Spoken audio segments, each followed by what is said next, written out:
è una vergognosa andare anche nei centri, nelle chiese, andare a rubare. 1.000 euro spariti dal cassetto della camera da letto. Ormai, senza più limiti, i ladri hanno rubato anche le offerte del santo, addirittura quelle conservate nella stanza di uno dei frati della basilica. Il furto sarebbe avvenuto in pieno giorno, bottino circa 1.000 euro. Il ladro sarebbe riuscito a entrare nel convento del santo, a intrufolarsi nella stanza di un frate che aveva nascosto una busta con le offerte nell'armadio. Fa un brutto effetto, perché se è dovuto alla povertà è un discorso, ma se è dovuto solo a un atto vandalico è peggio. Offerte che dovrebbero andare alla gente che ha bisogno. Non è un'azione che si possa approvare, anzi, però insomma il ladro non guarda al sacro o al profano, il ladro è ladro. Non è bello, non è una cosa bella fare un furto dentro una chiesa, questo è chiaro.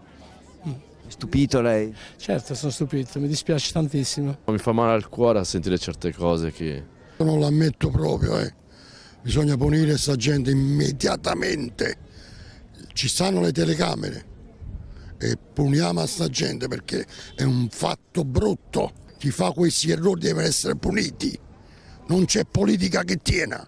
Alla polizia, che indaga sull'episodio, i frati avrebbero raccontato di aver visto un giovane estraneo nella zona tra il convento e la basilica e di averlo allontanato. Ora saranno analizzate le immagini delle molte telecamere che vigilano sulla basilica, ma non sarà un compito facile per il gran numero di persone che frequentano in questi giorni di festa il santo.